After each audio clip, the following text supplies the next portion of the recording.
여러분 안녕하세요. 홍글리시 홍문기입니다. 제가 오늘 평생 처음으로 유튜브 방송을 하게 됐습니다. 이런 날이 올 줄 저도 몰랐습니다. 자, 제가 오늘 드릴 말씀은 어떻게 하면 좀 빠른 시간 내에 영어 말하기를 잘할 수 있겠는가에 대한 것입니다. 우리 한국 사람들이 중학교 때부터, 요즘은 초등학교 때부터 시작하지만 중학교 때부터 공부하기 시작해서 고등학교, 또 심지어 대학교, 또 어떤 경우 그 이상까지도 영어 공부를 열심히 해왔습니다. 그래서 아주 어려운 영어 글도 쉽게 이해하시는 분들이 많이 계시지만 말하기만큼은 좀 다르죠. 많이 다르죠. 쉬운 영어도 영어로 말로 하는 것이 잘 안 되죠. 좀 답답한 현실입니다. 자, 그래서 저 나름대로 거기에 대한 해결책이 있다고 생각하기 때문에 이 방송을 하게 됐습니다.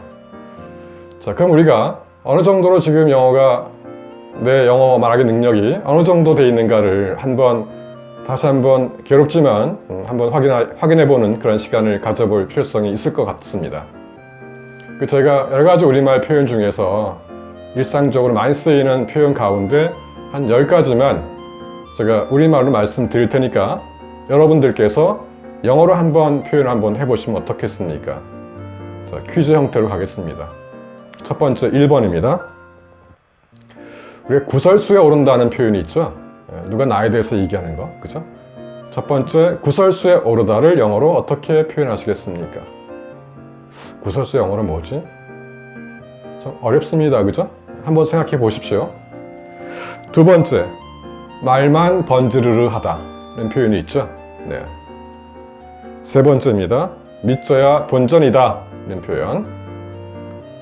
네 번째, 내 머릿속엔 온통 삼겹살 생각뿐이야. 그런 표현할 수 있죠? 자, 참고로 삼겹살은 영어로 어떻게 표현합니까? 그것도 안 쉽죠? 근데 삼겹살은 기본적으로 돼지고기죠? 그러니까 돼지고기 영어로 pork죠, pork. 그다음에 삼겹살은 돼지 몸통 중에서 부위가 배 부분이죠. 그래서 배가 영어로 belly. 그래서 pork belly가 삼겹살이죠.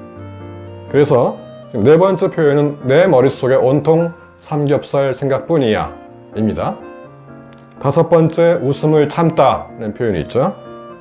여섯 번째, 우리가 어떤 물건을 지나치게 많은 값을 지불하고 샀습니다. 그걸 나중에 알았어요. 그럴 때 우리가 바가지 썼다는 표현을 하죠. 네, 그걸 영어로 어떻게 표현하시겠습니까?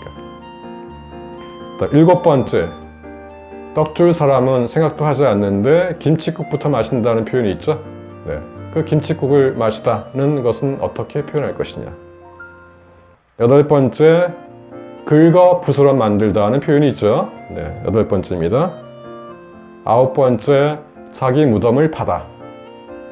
네, 마지막 열 번째, 우리가 애기들 키울 때 이렇게 업어주기도 하죠.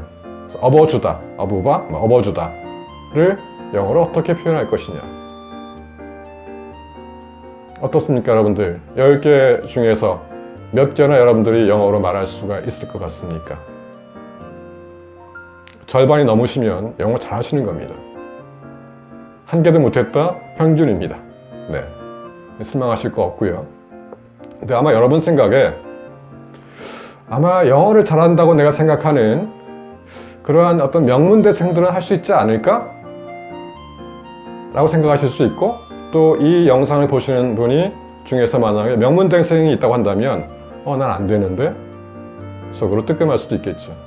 또는 석사, 박사 학위자들, 또는 교수님들, 또 아니면 영어권 국가에서 4년, 5년 이렇게 오랫동안 유학하신 분들, 또는 현지 교포들, 또 심지어 외교관들, 이런 분들은 나랑 달리 아까 10가지 정도 표현을 다 쉽게 영어로 이야기할 수 있을 거야 라고 생각하실 수 있을 겁니다. 물론 그런 분도 계시겠죠. 하지만 저는 감히 말씀드리건대 훨씬 더 많은 분들이 아마 안 될 겁니다. 자, 또 어떤 분은요, 내가 어휘가 좀 부족해서 안 되는 것 같아요 라고 말씀하실 수 있을 것 같아요. 그런데요, 자, 여러분 나중에 제가 앞으로 올릴 영상에서 오늘 제가 드린 퀴즈에 대한 답을 말씀을 드릴 건데요. 물론 그 답은 우리말 표현 한 가지에 대해서 영어 표현이 한 가지만 있는 것은 아니겠죠. 여러 가지 나올 수 있을 것입니다. 그런데 여러분 나중에 확인하시면 아시겠지만 이 표현을 이렇게 표현했어? 이거 내가 모르는 단어 하나도 없네? 다 이미 알고 있는 단어네? 를 확인하시고 깜짝 놀라실 겁니다. 자, 여러분 우리가 우리말 한번 볼까요? 우리 나이 한 7살, 8살, 9살쯤 되는 아이들이 있습니다. 이 아이들이 우리말 참 잘하죠? 어른들 뺨치게 잘하는 경우 참 많습니다. 이 아이들 보게 되면 어떤 사실만 얘기하는 것이 아니라 자기의 감정도 다 담아서 표현합니다. 그죠? 또 마찬가지로 영어가 모국어인 역시 같은 또래 아이들도 역시 영어 잘합니다. 그죠? 그럼 과연 이 아이들이 어휘력이 우리보다 훨씬 더 많을까요? 그래서 잘할까요? 그렇지 않습니다. 그죠? 이 아이들이 어휘력이 돼봐야 얼마나 되겠습니까? 굉장히 제한적이죠. 또 여러분 다 아시다시피 우리가 일상적인 생활에서 쓰이는 그러한 단어들은 2,000~3,000 개면 충분하다고 그런 연구 결과 있지 않습니까? 여러분들은 이미 대부분이 그 이상의 단어를 이미 알고 계실 겁니다. 즉 여러분들은 구술은 굉장히 많습니다. 그 구슬을 꿰어야 보배가 되는데 꿰지를 못하는 것 뿐이죠. 왜 못 꿰느냐? 꿰일 수 없게끔 학교에서 가르쳤고 여러분 자신도 꿰일 수 없게 공부하셨습니다. 그러다 보니까 보배를 못 만드신 거죠. 자, 그러면 오늘의 결론을 짧게 내리겠습니다. 자, 어학에서 가장 기본적인 것은 어휘죠. 우리는 많은 어휘를 알고 있지만 그거를 제대로 꿰어서 사용할 줄을 모르는 겁니다. 하나하나 단어는 알고 있지만 그 하나하나의 단어가 다른 말과 함께 어울려서 어떤 의미를 만들어낼 수 있는지에 대해서는 공부한 적이 없습니다. 그걸 저와 함께 공부하시면 될 것이고요. 두 번째는요, 말을 만드는 그러한 힘을 가지고 있어야죠. 그것이 하나의 문장이든 또는 조금 긴 글이든 또는 우리가 보통 입으로 하는 말이든 어쨌든 말을 만드는 능력이 있어야겠죠. 그 능력이 아직 갖춰져 있지 않다고 저는 봅니다. 그래서 그 능력이 대단히 중요한 것이죠. 자, 우리가 영어 스피킹을 공부하시면서 활용하는 방법이 크게 4가지 정도 있는 것 같아요. 첫 번째는 어떤 시츄에이션, 상황별 표현들, 공항에서 쓰는 표현, 또 아니면 병원에서 쓰는 표현, 또 시장에서 쓰는 표현, 여러 가지 상황별로 표현들을 암기하죠. 대단히 필요하고 중요한 그런 공부라고 생각합니다. 두 번째는 영어 문장 패턴들, 많이 쓰이는 패턴을 공부하는 거죠. 세 번째는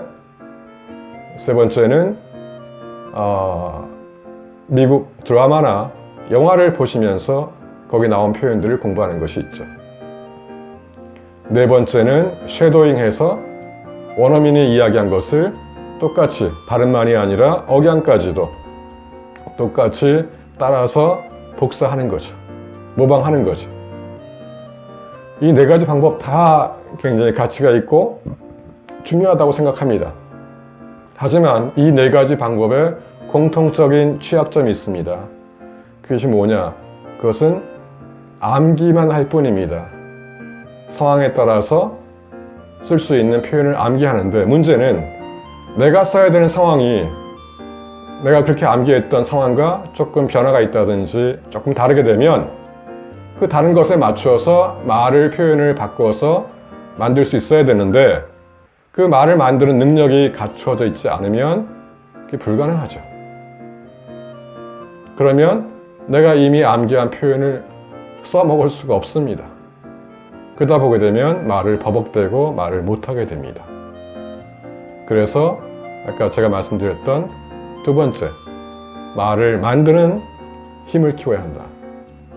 그것이 바탕이 됐을 때는 그 4가지 방법이 보완돼서 나의 표현 능력을 훨씬 더 높여줄 수 있지만 말 만드는 능력이 갖추어지지 않은 상태에서 그 4가지 방법을 통해서 암기하는 것은 한계가 있을 수밖에 없다 이거죠. 그래서 우리는 그 한계를 많이 확장을 시켜 나가야 됩니다. 그렇죠. 자, 그래서 저와 함께 이제 앞으로 이제 공부하실 것은 첫 번째, 여러분들이 이미 알고 계시는 그런 쉬운 단어를 가지고 할 수 있는 많은 표현을 우리가 공부할 것이고요. 그것이 어느 정도 되고 나면 그 다음에 말을 만드는 힘을 키워 나가겠습니다. 그 두 가지를 저와 함께 하시면 되겠고요. 다음 시간은 바로 어휘, 이미 알고 계시는 그런 단어를 활용해서 어떻게 어떤 표현을 할 수 있는지를 공부를 하시겠습니다. 그러면 오늘 드릴 말씀 여기까지고요. 다음 시간에 어휘 공부할 때 만나 뵙고요. 그때 오실 때는 가벼운 마음으로 오시면 됩니다. 여러분 일과 끝내시고 음악 좋아하시는 음악 들으시면서 커피 한 잔 마시면서 즐기는 마음으로 오시면 되겠습니다. 네. 자, 제 말씀 들어주시느라 수고하셨고요. 감사합니다. 그리고 다음 시간 우리가 공부할 때 뵙겠습니다. 네, 감사합니다.